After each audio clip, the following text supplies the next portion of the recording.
नमस्कार दोस्तों, स्वागत है आपका हमारे YouTube चैनल पे। आज हम आपको एक खास जानकारी देने जा रहे हैं जो आपके जीवन में समृद्धि ला सकती है। चैत नवरात्रि का व्रत परिवार की सुख शांति और कल्याण के लिए रखा जाता है। अगर आप इन दिनों में गौ माता को एक खास चीज खिला दें तो आपकी आर्थिक परेशानी खत्म हो सकती है। यह उपाय माँ दुर्गा और माता लक्ष्मी की कृपा पाने का एक अचूक तरीका माना जाता है। अगर आप इस उपाय को करते हैं तो धन संपत्ति में बढ़ोतरी होगी, सभी संकट और बाधाएं दूर होंगी, घर में सुख शांति बनी रहेगी, पितृदोष और अन्य समस्याएं समाप्त हो जाएगी। गौ माता को भोजन अर्पित करने से जीवन में किसी भी चीज की कमी नहीं रहती। कहा जाता है कि यह उपाय 7 पीढ़ियों तक सुख समृद्धि बनाए रखता है। इस साल चैत नवरात्रि 30 मार्च 2025 से शुरू हो रही है। इस दिन विशेष रूप से शुभ मानी जाती है। हिंदू धर्म में चैत नवरात्रि का बहुत महत्व है। इस दौरान देवी देवताओं की पूजा की जाती है। श्रद्धालु पवित्र नदी में स्नान करते हैं और माँ दुर्गा के 9 स्वरूपों की पूजा करते हैं। माता लक्ष्मी और गौ माता की पूजा विशेष भोग अर्पित किए जाते हैं और माँ दुर्गा की विधि विधान से आराधना होती है। गौ माता की पूजा करने से सभी कष्ट दूर हो जाते हैं और जीवन में सुख समृद्धि आती है। अगर आप इस चैत नवरात्रि में यह उपाय अपनाते हैं तो निश्चित रूप से आपके जीवन में सकारात्मक बदलाव आएगा। शास्त्रों और वेद पुराणों में स्पष्ट रूप से लिखा गया है कि चैत नवरात्रि माँ दुर्गा के 9 रूपों का आशीर्वाद प्राप्त करने का सबसे उत्तम समय होता है। इस दौरान माँ दुर्गा प्रसन्न मुद्रा में रहती है और अपने भक्तों पर कृपा बरसाती है। मान्यता है कि इन दिनों में सूर्य अन्य दिनों की तुलना में अधिक तेजोमय होता है। इस पावन अवसर पर माँ दुर्गा की विधि विधान से पूजा की जाती है और सूर्य देवताओं को अर्घ्य दिया जाता है। महिलाएं चैत नवरात्रि का व्रत रखती है जिससे उन्हें विशेष पुण्य प्राप्त होता है। अगर किसी व्यक्ति की कुंडली में चंद्र ग्रह की स्थिति अच्छी हो तो उसका भाग्य हमेशा उसका साथ देता है और उसे अपने सभी कार्यों में सफलता मिलती है। इसी कारण हिंदू धर्म में चैत नवरात्रि का विशेष महत्व है। इस बार चैत नवरात्रि के दौरान 52 शुभ योग बन रहे हैं। सालों बाद सूर्य का तेज इतना प्रभावशाली होगा कि यहाँ एक दुर्लभ संयोग बन जाएगा। इस बार चैत नवरात्रि के महीने में वर्ष का पहला सूर्य ग्रहण लगने जा रहा है जो 130 वर्षों में पहली बार इस तरह की स्थिति उत्पन्न करेगा। इस अवधि में लक्ष्मी योग, ग्रह योग, नक्षत्र योग और अमृत सिद्ध योग जैसे शुभ योग का निर्माण होगा। चैत नवरात्रि के दौरान पूरे दिन का व्रत रखना चाहिए और माँ दुर्गा का आशीर्वाद प्राप्त करना चाहिए। ब्रह्म मुहूर्त में देर तक नहीं सोना चाहिए और यदि संभव हो तो किसी पवित्र नदी में स्नान करना चाहिए। इस दिन स्नान और प्रातःकालीन पूजा का विशेष महत्व होता है। यदि आप ज्योतिष और तंत्र शास्त्र के अनुसार एक विशेष गौ माता से जुड़ा उपाय विधि पूर्वक कर लेते हैं तो इसका अत्यंत शुभ फल प्राप्त हो सकता है। इस उपाय को करने से माँ लक्ष्मी और श्री हरि विष्णु की कृपा प्राप्त होगी और नवग्रहों की दशा आपके पक्ष में हो जाएगी। इसके साथ ही राहु केतु की स्थिति में भी सुधार होगा क्योंकि इनके प्रभाव का नियंत्रण माँ दुर्गा के हाथों में होता है। इस उपाय को करने के बाद आपके जीवन में धन की आवड़ बढ़ने लगेगी और आर्थिक कष्टों से मुक्ति मिलेगी।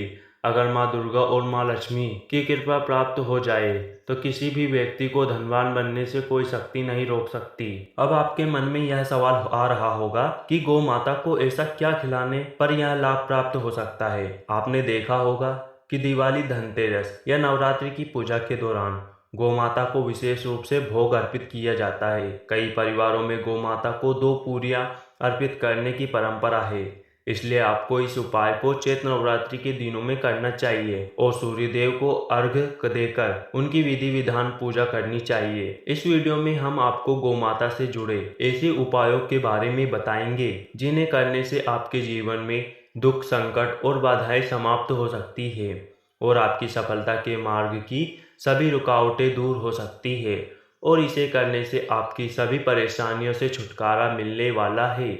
आपके जीवन में अपार धन संपत्ति आएगी और कभी भी धन की कमी नहीं होगी। यदि आप यह उपाय करते हैं तो आप धन प्राप्ति के योग बन जाएंगे और आपके घर में हमेशा समृद्धि बनी रहेगी। अन्य धन और वस्त्रों की कभी कमी नहीं होगी।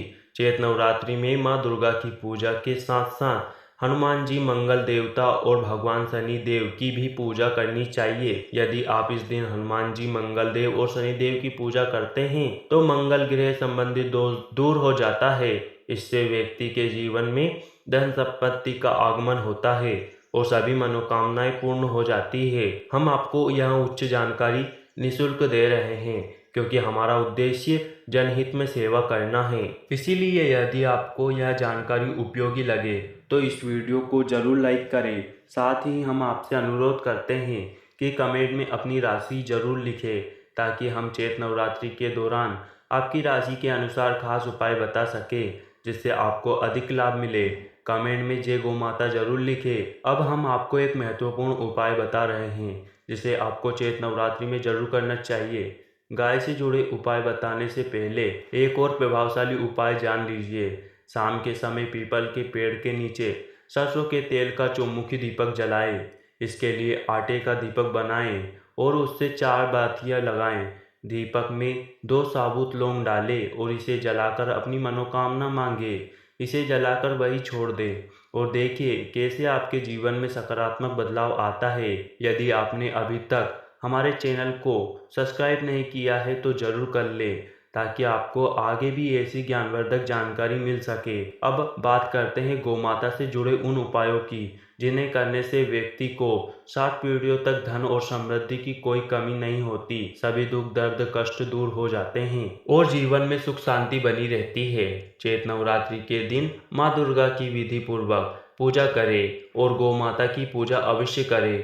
पूजा के लिए बनाए गए भोग में से 2 पूरियां गौ माता को जरूर खिलाएं। सूखी पूरी ना खिलाएं बल्कि उस पर मिठाई, हलवा या कोई भी प्रसाद लगाकर अर्पित करें। हर शुभ कार्य में गौ माता या उनसे जुड़ी चीजें जैसे गोबर, गोमूत्र, दूध अथवा गाय के दूध से बना घी जरूर शामिल करें। इससे पुण्य की प्राप्ति होती है और सनातन परंपरा के अनुसार जिस घर में गाय होती है उस घर से सभी वस्तु दोषता समाप्त हो जाती है क्योंकि बिना पंचामृत के कोई भी पूजा पाठ और हवन सफल नहीं होता। इसलिए इसका विशेष ध्यान रखना चाहिए। दोस्तों, महीने में कम से कम एक बार परिवार सहित गौशाला में जाने और गायों को हरा चारा खिलाने का नियम जरूर बनाएं।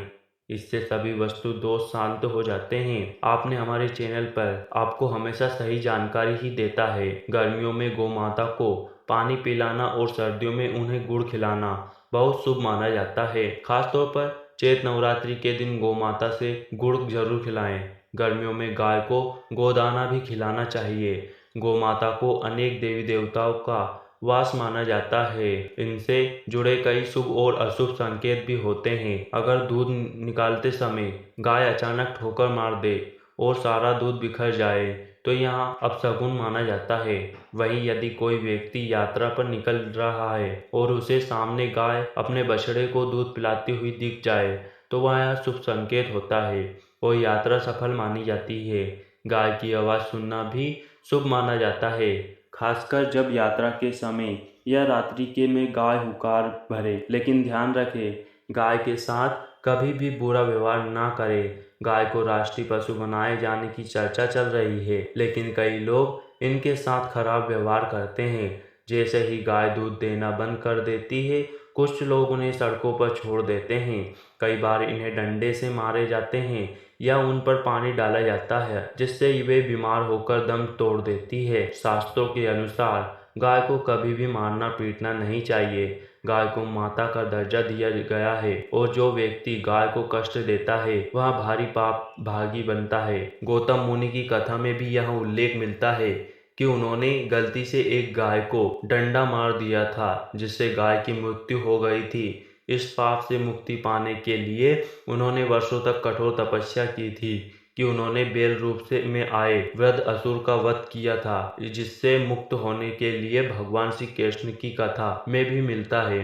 उन्हें सभी तीर्थों का एक कुंड भी बुलाकर स्नान करना पड़ा था। गाय को पानी पीते समय भगाना घोर पाप माना गया है, जबकि उनकी सेवा करने वाले लोग सुखी और धनवान होते हैं। गाय को कष्ट देकर उठाने से मनुष्य अपने पापों का भागी बनता है, अगले जन्म में दर दर भटकता है। शास्त्रों में बताया गया है कि जो लोग गाय की सेवा करते हैं उन्हें भोजन कराते हैं, उनकी अच्छी देखभाल करते हैं, उनकी सभी इच्छाएं पूरी होती है। गाय के बछड़े से बचा हुआ दूध ही मनुष्य को लेना चाहिए। यह सबसे पवित्र और लाभकारी माना जाता है।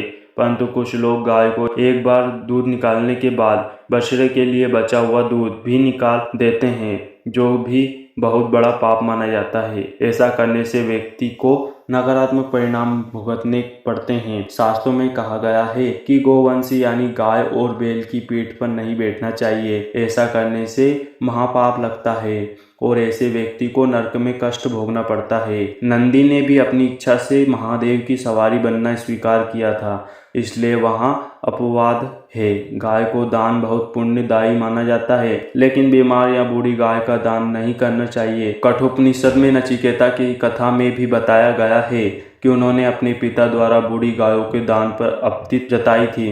दूध देने वाली और बछड़े सहित गाय का दान करने से व्यक्ति को महान पुण्य प्राप्त होता है और स्वर्ग में स्थान मिलता है। ज्योतिष शास्त्र के अनुसार सूर्य, चंद्र, मंगल या शुक्र की युति राहु से हो तो पितृदोष उत्पन्न होता है। सूर्य का संबंध पिता से और मंगल का संबंध रक्त से होता है।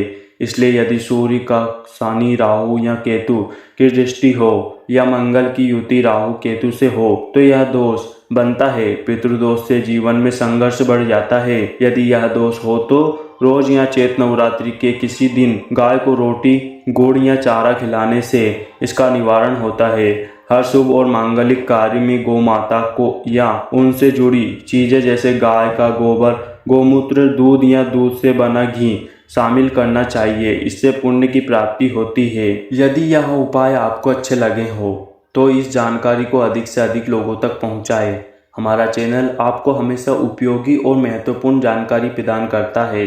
अगर आप हमारे चैनल पर नए हैं तो चैनल को सब्सक्राइब कर लीजिए और कमेंट बॉक्स में जय माँ दुर्गा, जय माता लक्ष्मी और जय गौ माता जरूर लिखें। धन्यवाद।